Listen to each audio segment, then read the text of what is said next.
Welcome to Your Cochrane Right Now, a weekly podcast that we do every week, no breaks. Never.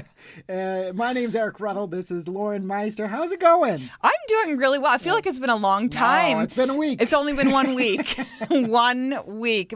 A long week, though. It feels like a long week. Exactly, a little bit. So this is a weekly podcast all about the best town in the world, Cochrane, Alberta. We'll catch you up on everything you need to know because, hey, we might be small, but we are mighty, and there is so much that goes on in this town, including the big return of one of our biggest events. The Cochrane Outhouse races are officially coming back in 2026. I am so excited for this. They were canceled in 2025. Sad. Very, very sad, because this is one of the events that makes Cochrane so unique. Yeah. And when you think of the outhouse races, you think of Cochrane. And if you don't know what they are, basically it's exactly how it sounds. It is people racing up and down Main Street with an outhouse. Yeah. They are refurbished outhouses, maybe not actually old outhouses. Yeah, sometimes some of them are. Some are. And some of them are kind of go-karts with toilet paper in them. Yes, but there are rules. Like, you have to have a toilet seat. Okay. And you have to have toilet paper in there as well. And then there's 4 people pushing or pulling the outhouse and 1 person seated on the throne. Yeah, and we've looked into making one of these. They are hardcore. They are quite a feat of engineering, and we've ran in them with borrowed outhouses before, and you and I have had the honor of hosting the last 2-3 years. But last year they were canceled, mostly just because they are a big take on to organize, and there wasn't anyone to organize it. But this year the Rotary Club is like, we're bringing them back. They're going to be bigger and better than ever, and truly, if you wanted to bring somebody out to town, you want to lock it in for that weekend in August. Yeah, so it's going to be the last weekend in August 30th. And I know that the last couple of years, they tried to make more of an event, like in addition to the outhouse races, more of like a street fair. They had, some performers as well, and even some food trucks. So I feel like that has an opportunity to grow as well. 100%. So this is really exciting. One of the premier events is back in town. And one of the premier paths is back in town as well, because we just had the new underpass open up underneath Highway 22. So if you remember, before all the construction started, there was a pedestrian underpass. And it was interesting. It had been there forever. And of course, when you kind of have a dark, creepy-ish tunnel, you can have some graffiti and stuff. We went and said goodbye to it, I believe, right before they tore it down. And you and I were like, oh, it was broad daylight and it felt a little uncomfortable. It was creepy. That was my first and my last time in the dark, creepy tunnel. It was completely covered in graffiti. It was actually quite short. You had to duck a little bit. Yeah. There was pools of water. I mean, it must have recently rained at that point. But it was just one of those places where you just envision not so great things happening under that tunnel. But this new one looks lovely. It is bright. It seems like it's going to be tall enough for people to walk straight through. People can ride their bikes through. You can ride your bike. That is fantastic. It's lit up, which is really cool. Which is also huge, especially as Cochrane continues to grow. I love to see the connectivity through it. Like, the new pathway on the other side of the ranch is also open. So you can pretty much ride or walk around town and be on paved pathways and go underneath Highway 22. At one point, it does look like they are also building stairs. So I don't know if you'll be able to walk along next to traffic, but probably safer just to go underneath the road. Yeah, pretty cool. What will be the first graffiti, though? Let's be honest here. It's a tunnel in town. It's going to get warm out. People are going to go over there. Will it be good? Or will it be awful? I hope that it says, I love Cochrane now. That's what we can hope for. Don't you think? So if Lauren comes into work and she's got spray paint on her fingers, we know why. Was up to. And looking at other events here in town, light up, of course, another huge event back in the holiday period. But the town of Cochrane was hosting a survey to find out what Cochranites want. Because, of course, over I'm going to say 30,000 people show up to this event. People had opinions. And what's the big thing that came out from this year? So they basically just said that they want more of a monumental light up moment. Yeah. So they kind of did things a little bit different this year, where a lot of light up was centered around the main stage. We had entertainment throughout the night. And then at kind of the end of the night, there was a big giant candy cane switch. Yeah. And the rodeo queen, she got to actually flip the switch along with members of town council and the mayor.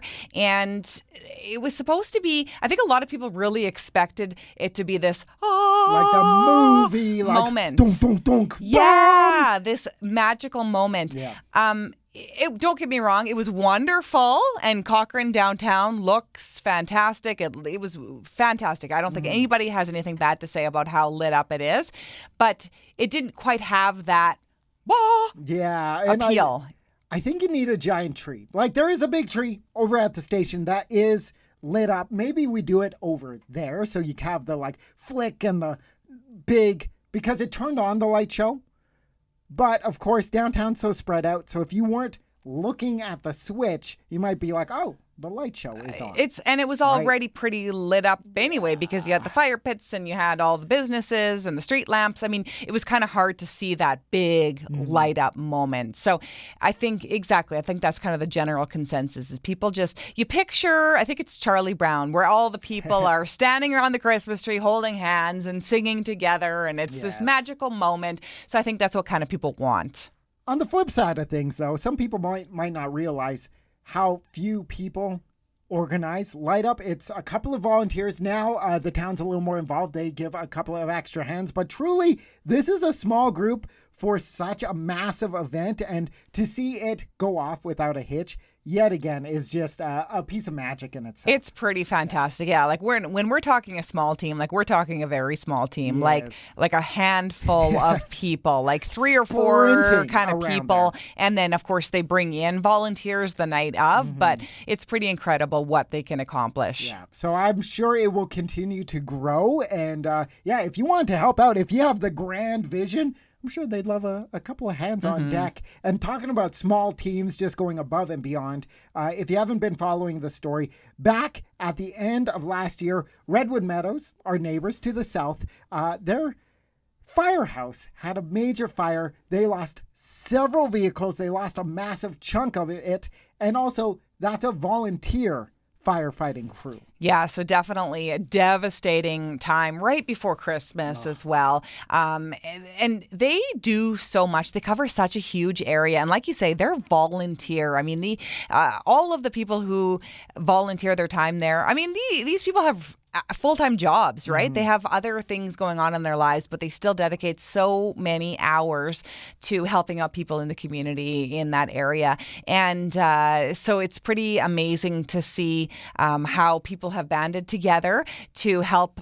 There's different fundraisers going on right now, and they did something pretty special last night. Yeah, so they got a brand new fire truck, and they did a push-in ceremony, the first one ever for this crew. And if you didn't know, the push-in ceremony is huge for firefighter crews. They literally push the new engine in, and just like, I guess, goosebumps talking about it, because we've talked to Rob, who is the chief, and he says not just Redwood Meadows or Cochrane and Calgary, across the country, he has been getting calls from fire crews saying, if you need something, let us know. We'll bring you out a truck and all that stuff. And of course, insurance covering the cost of this new engine. Yeah, pretty cool. Yeah. So loves that story. So. Oh, man. And if you want to celebrate somebody cool in Cochrane, yet again, the Order of Cochrane nominations are open. This is the highest honor you can bestow upon somebody here in Cochrane. Think of like the key to the town kind of situation.